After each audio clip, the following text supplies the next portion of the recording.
Pursuant to Section 841412 of the Nebraska statutes, the public is hereby informed that a current copy of the Nebraska Open Meetings Act is on the north wall. Roll call, please. Erdenberger, Present. Holman, Present. Cracky, Here. Smith. Here. 4 present. The next item on the agenda is public comment. No public comment. No public comment. Great.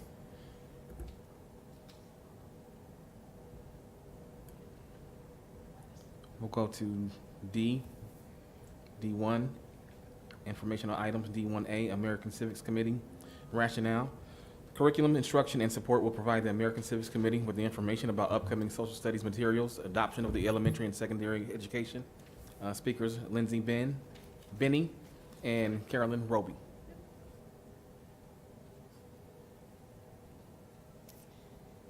All right, good evening. My name is Lindsay Beanie, and I'm the Secondary Social Studies Teaching and Learning Consultant for OPS. And my name is Carolyn Roby, and I am one of the Elementary Social Studies Teaching and Learning Consultants for OPS. The purpose of this committee is to ensure our youth are given the opportunity to become competent, responsible, patriotic, and civil citizens. Additionally, this committee allows OPS to ensure compliance with the provisions of LB 399. The vision for this committee is to share and discuss how social studies and OPS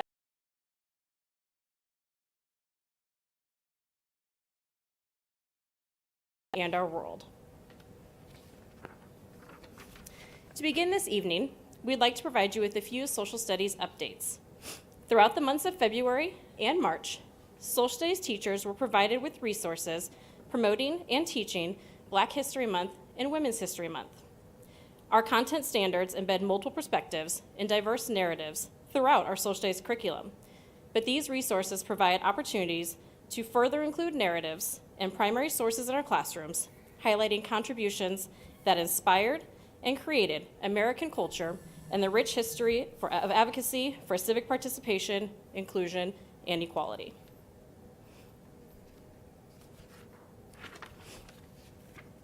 This semester provided additional opportunities for students to engage in lessons pertaining to the required holidays outlined in LB 399. Curriculum instruction and support provided all K-12 teachers with a resource document for Dr. Martin Luther King Jr. Day and President's Day, highlighting high-quality instructional resources and lesson guidance for elementary and secondary teachers. This spring, 12th graders in our American government classes are participating in a voter education and registration lesson. This provides students with the opportunity to register to vote and or become a voter advocate, and helps to emphasize the importance of ongoing civic engagement and participation. Our key focus for tonight is the adoption of textbooks and curricular materials for K-12 social studies in the Omaha Public Schools. As outlined in LB 399, part of the role of this committee is to ensure social studies curriculum align with the state standards and to review and approve social studies curriculum.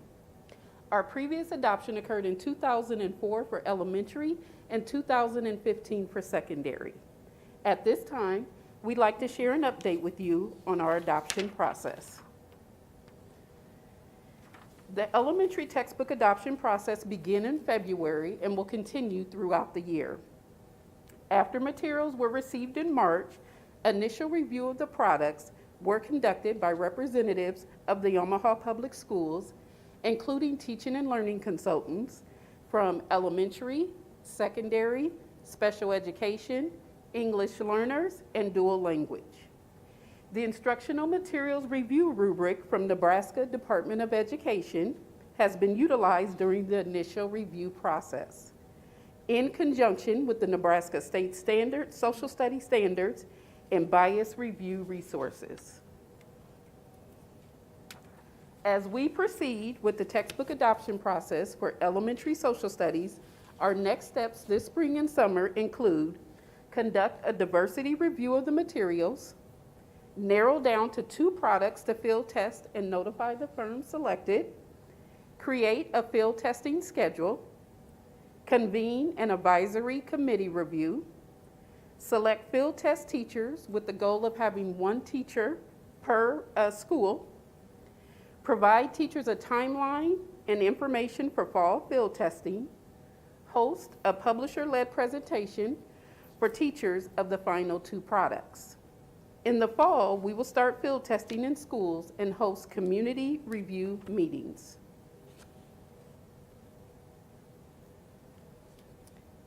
For secondary social studies, our textbook adoption process began in March and will continue throughout the next year. After materials are received in April, we will begin initial reviews of the products conducted by representatives of the Omaha Public Schools, including teaching and learning consultants from elementary, secondary, special education, English learner, and dual language.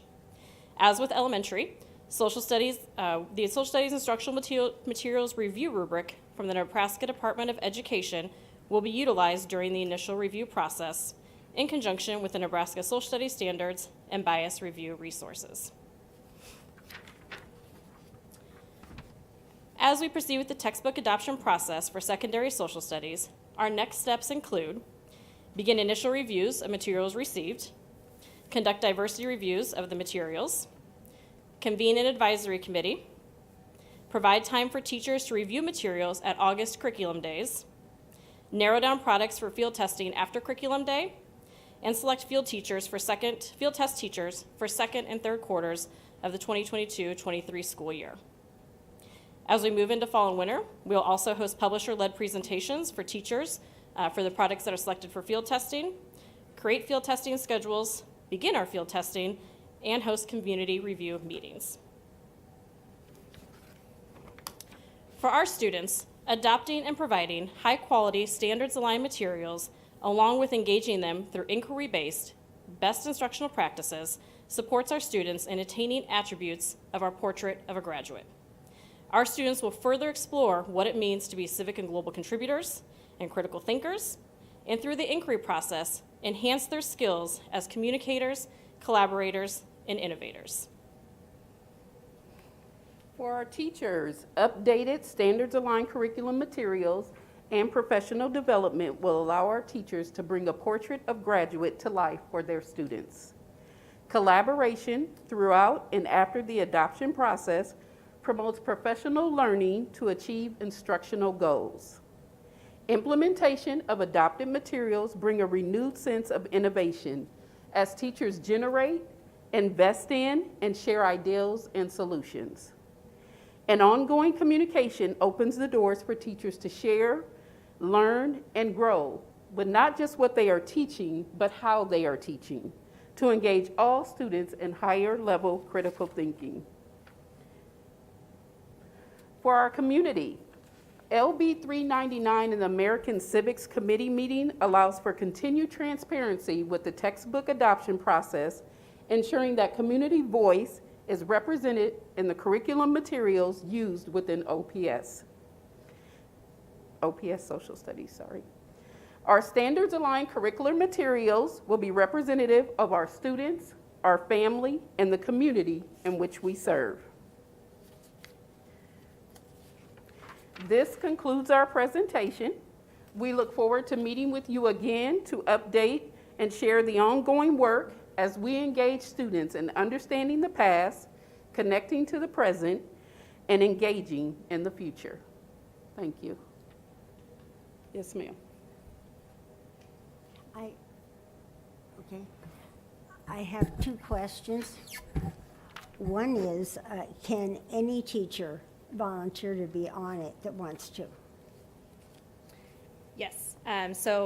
Elementary, I'll let elementary speak to their process, but for secondary, a survey was sent out to all teachers, an interest survey, where they can indicate whether they would like to be part of the initial reviews or field testing or both.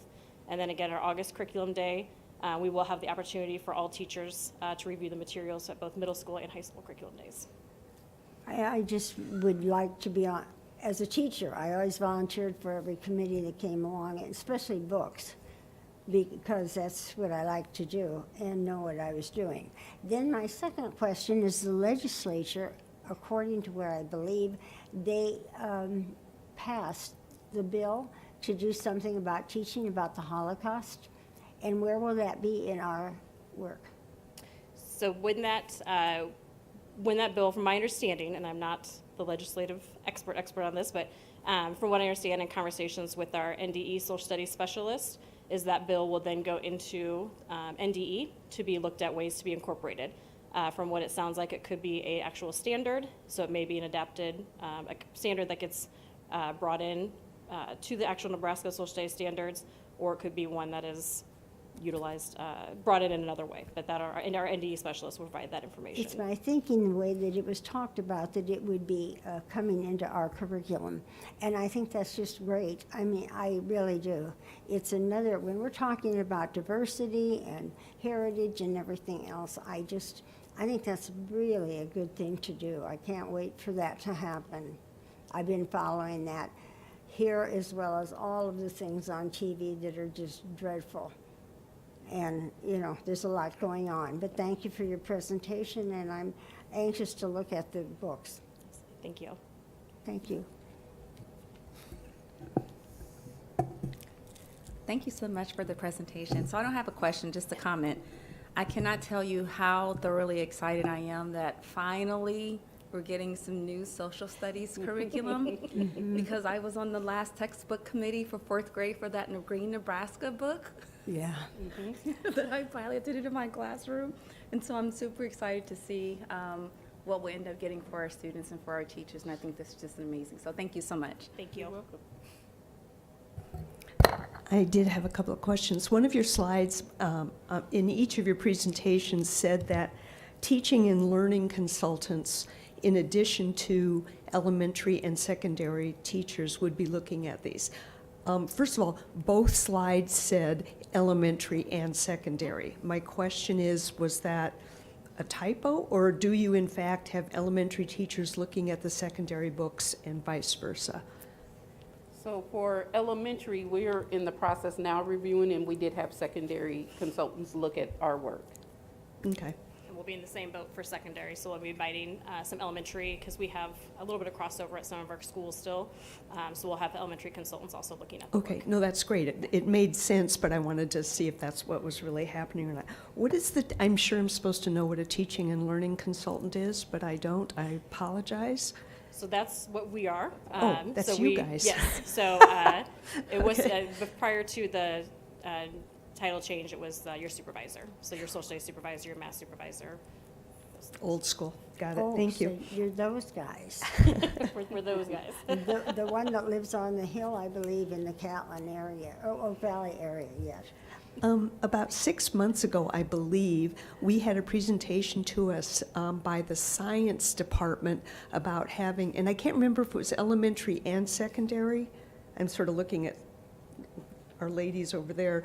Was that elementary and secondary, where they had changed, they had created an e-book?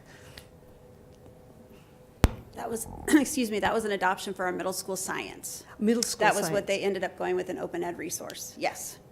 Which is my next question here is, have we considered doing that? Because, poor Shavana, her teachers are still working on something that's almost 20 years old now.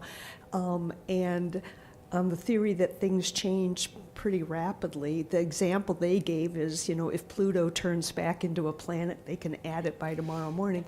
I guess the question is, and I'm not advocating one or the other, but have we thought about doing some of these books as e-books instead of expensive hard copy books? I think it will depend on what actually comes in and what then meets our standards for ensuring that we can teach the content standards that we're expected to teach within the classroom. I don't think the team will rule out anything, but I do think it depends upon who responds to the RFP and what does that look like, so that we can begin the process of going through the rubric and actually determining what might be that we field test. One of the things that I know that the team has also done over the years is add supplemental resources to help be supplemental, obviously, along the way. if we are needing some of that. But I do understand the point. I also just want to be very grateful for our board for continuously prioritizing us getting a chance to actually get updated curriculum materials in the hands of our students, because that truly makes a difference. And so I thank you for that advocacy, because as you can see on a few circumstances, it's been a minute. I'm just going to complete that thought, Nancy, and then back to you, and that is, we appear to have a very proactive legislature in terms of telling us what we should be teaching, which is another conversation. But for example, the Holocaust bill that was just passed, the Holocaust is already in the social studies standards, so it's not something that is new to our curriculum. It's just that the legislature decided to chime in on it. So that was kind of the basis of my ebook question, was you never know from one session to another what they're going to decide we should be teaching, and we've bought books that we plan on using for 20 years. So, We hope that but it that's won't where we go get the one way. supplemental stuff, I guess. It was a really, must have been. Thank you very much. Nancy? Nancy? I really like having a real textbook in social studies. And like everything else, I saved all of those in the cupboard to teach different things out of. But I think that it will last longer and be more sturdy if it's a real book, because that isn't one that we consume. And when we have the other ones in the cupboard, and people who are there and don't throw them away or give them to we give them to other countries in many cases, I believe. But it's just nice to have extra things there. You can also use it that way, because maybe we'll find in the social studies books that some of the old ones had something in them we liked also. And I think, and I mentioned it before, the slides of Omaha were so great. I have them at home yet, if we ever wanted to redo that and give it to third grade teachers. It's really a fun way to teach some of those lessons about Omaha.